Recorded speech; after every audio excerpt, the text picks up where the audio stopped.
Olá, você que acompanha aqui o meu canal. Nos últimos vídeos eu falei sobre a base dos métodos ágeis aplicados à educação, o Manifesto Ágil, seus valores, seus princípios. Falei também sobre os pilares dos métodos ágeis. E hoje vamos começar a falar sobre como usar na prática os métodos ágeis em seus projetos pedagógicos e ainda obter maior engajamento e principalmente resultado na aprendizagem dos estudantes.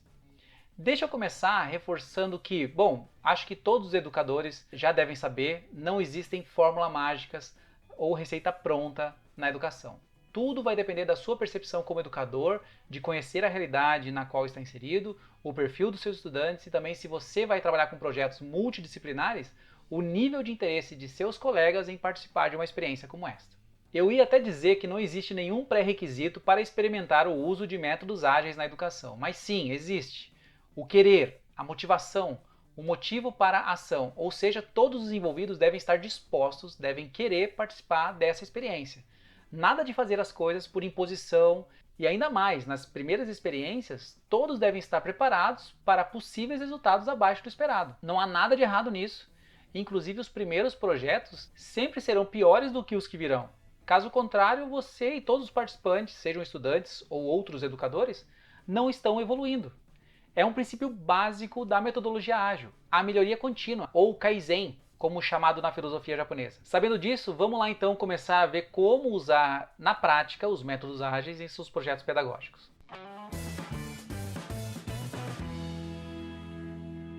Sempre que você busca sobre aprendizagem baseada em projetos ou pedagogia de projetos, como começar um projeto pedagógico, você vai encontrar um ponto de partida que é a pergunta direcionadora ou norteadora. Sem dúvidas, esse é um ótimo ponto de partida. E caso você esteja começando com a pedagogia de projetos, você vai encontrar uma grande diversidade de materiais com orientações para dar esse primeiro passo. Para elaborar essa pergunta direcionadora ou pergunta norteadora, ou ainda um desafio de aprendizagem, quero que você pense o seguinte: o que você quer obter dos seus alunos com esse projeto? Qual é o objetivo? Quer uma dica de como elaborar esse objetivo? Pegue a taxonomia de Bloom. Deixa eu colocar aqui uma imagem que pode lhe ser útil. Olhe bem para ela. A taxonomia de Bloom vai lhe ajudar a organizar de forma hierárquica os objetivos de aprendizagem. Da esquerda para a direita, você tem na primeira linha os objetivos do mais simples para o mais complexo. O objetivo mais simples, memorizar. E o objetivo mais complexo, criar. Então, se você quer de seus estudantes algo simples como objetivo desse projeto, pode formular o seu objetivo começando com alguns dos verbos abaixo da coluna memorizar. Exemplo, digamos que você queira desenvolver um projeto de pesquisa para que os estudantes conheçam melhor a comunidade em que eles estão inseridos. Um objetivo simples seria listar dados demográficos dos estudantes da escola XPTO. Quer um exemplo um pouco mais avançado? Relacionar os dados demográficos das famílias dos estudantes da escola XPTO com os dados municipais, estaduais ou nacionais. Avançando um pouco mais, classificar as informações demográficas das famílias dos estudantes da escola XPTO pelos critérios XYZ. E assim por diante, podemos usar outros verbos dessa tabela, como categorizar, comparar, apresentar e todos os outros que vocês estão vendo aí. Conforme o nível de complexidade do seu objetivo de aprendizagem, você olha para essa tabela e formula a sua pergunta norteadora usando um desses verbos. Ótimo! Vamos considerar que ficou decidido que será desenvolvido um projeto de pesquisa multidisciplinar em parceria com diversas ou talvez todas as disciplinas, por que não? E o objetivo desse projeto será obter e listar os dados demográficos das famílias dos estudantes da escola XPTO como um censo. Após obter e listar esses dados, relacioná-los com os dados municipais, estaduais ou nacionais. Após relacioná-los, apresentar as conclusões obtidas através de uma apresentação com o uso de slides. Bom, legal, temos três objetivos bem distintos. Vamos para a execução desse projeto de forma ágil. Aqui eu preciso deixar registrado um detalhe importante, que é uma característica das equipes que trabalham usando os métodos ágeis, que é a característica de sempre manter uma coesão entre os membros da equipe e entre as equipes. É como se aquela frase clichê de focar nas pessoas ou de valorizar as relações entre as pessoas não ficasse só nas palavras, só da boca para fora, mas se convertesse em ações. Então, na hora de formar os times, você vai encontrar diversas dinâmicas de desenvolvimento de equipes que poderão ser usadas. Boa parte delas são super interativas, promovem um ambiente seguro para que as pessoas se abram para além das suas competências técnicas, além de outros tantos benefícios que o uso dessas dinâmicas trarão para a sua turma de estudantes ou sua equipe de trabalho. Existem diversos sites que agrupam essas dinâmicas. Temos, por exemplo, o Fun Retrospectives, o Hyper Island, mas se você quer encontrar todas essas toolbox ou caixas de ferramentas em um só lugar, então você precisa conhecer o site toolbox.com. A cada etapa da execução dessa nossa experiência de aprendizagem baseada em projetos, podemos lançar mão de uma atividade dessas caixas de ferramentas disponíveis na internet. Mas então, depois de definidos os objetivos do projeto, passamos para a execução de forma ágil, certo? Então vamos lá, vamos dividir em algumas etapas. A primeira, divida o grupo de estudantes em equipes de 3 a 5 participantes. E por que desse número? No guia do EduScrum diz isso sobre o tamanho das equipes. O tamanho ideal da equipe é pequeno o suficiente para ser gerenciável e grande o suficiente para realizar uma quantidade significativa de trabalho. A regra de ouro é ter equipes de 4 pessoas. Menos de 3 membros leva a uma menor interação e representação de competências. Mais de 5 membros exigem muita coordenação. Equipes grandes geram muita complexidade, o que dificulta as ações de controle através de um processo empírico. Segunda etapa. Em um encontro com as equipes, explique as regras do jogo, ou seja, apresente para eles como vai se dar a dinâmica de trabalho que você está propondo. Fale sobre os métodos ágeis, fale sobre seus valores, seus princípios, seus pilares, dando exemplos de como eles podem se organizar para cumprir cada um desses itens. Dê ferramentas para que eles possam construir o projeto sob especialmente o pilar da transparência. Um proto-Kanban já é o suficiente para equipes inexperientes. Caso os estudantes já sejam mais avançados, vá para algo mais completo como o EduScrum Board ou uma ferramenta digital como o Trello. Terceira etapa, ainda em um primeiro momento, quebre os objetivos em pequenas partes. Um exemplo, para o primeiro objetivo, obter e listar os dados demográficos das famílias dos estudantes da escola XPTO como um censo.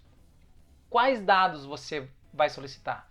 Quais perguntas as pessoas normalmente respondem ao censo do IBGE, por exemplo? Como vamos fazer esse levantamento? Formulário em papel, Google Forms, visitas, SurveyMonkey? O segundo objetivo, após obter e listar esses dados, relacioná-los com os dados municipais, estaduais ou nacionais. Onde vamos armazenar os dados obtidos? Papel, fichas, planilhas eletrônicas? Onde conseguir os dados mais atualizados do município, do estado ou do país?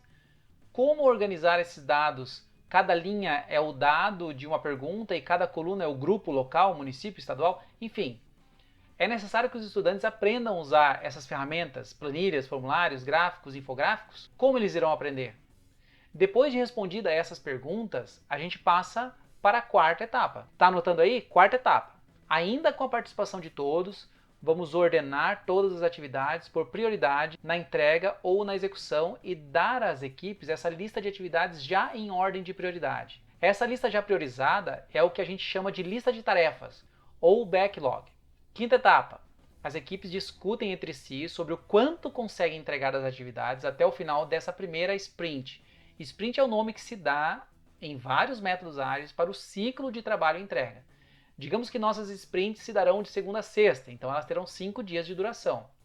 Assim que as equipes decidirem quais as atividades da lista de tarefas serão feitas durante a sprint, se tira essas atividades do backlog e as coloca na coluna do a fazer, no proto-Kanban ou no Trello ou qualquer outro quadro que você esteja usando, para promover a transparência. Lembra que transparência é um pilar durante esse processo. Sexta etapa, inspeção.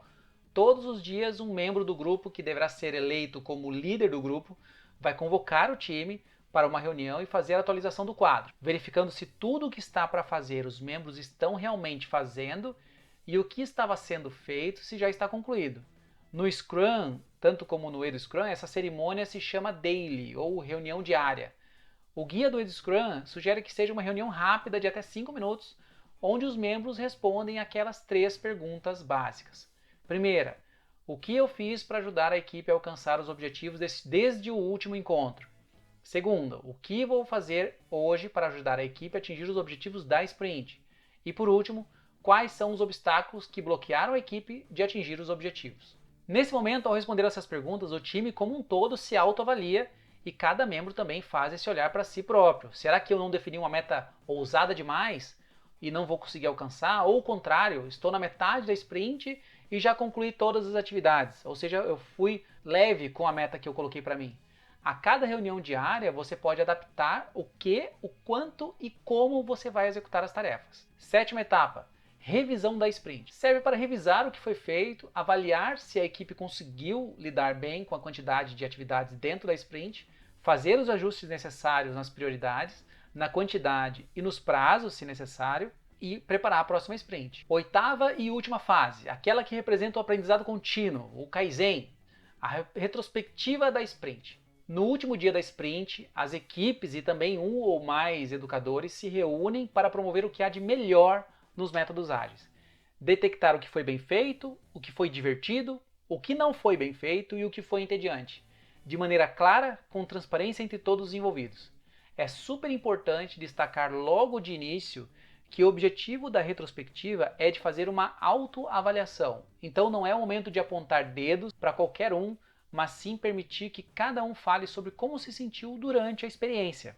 Em um primeiro momento, pode ser que os estudantes se percam ao receber tanta liberdade e autonomia, mas com o tempo eles vão se moldando e se ajustando para essa realidade, que é o que eles vão encontrar no futuro em suas vidas adultas. Então você repete da quinta até a última etapa por pelo menos mais umas 2 semanas, dependendo do tamanho do projeto que você está desenvolvendo. E ao final, faz uma apresentação dos resultados do trabalho. Aproveite daí para abrir o debate entre os estudantes, os educadores que participaram do projeto e também outros membros da equipe escolar, para falar sobre como foi essa experiência de desenvolver um projeto pedagógico gerenciado por métodos ágeis. Ufa, e aí, o que achou? Sabe que eu até pensei em fazer esse vídeo em partes, mas tá aí ele completinho, um exemplo de como começar um projeto do início ao fim. Para você que ficou até aqui, não se esqueça, se você gostou do conteúdo, curta esse vídeo aqui embaixo. É super importante essa curtida, essa interação que você faz para que o YouTube veja que esse conteúdo é relevante e entregue para ainda mais pessoas. Se ainda não está inscrito, se inscreva também e ajude a gente a bater nossa meta de atingir 1000 inscritos.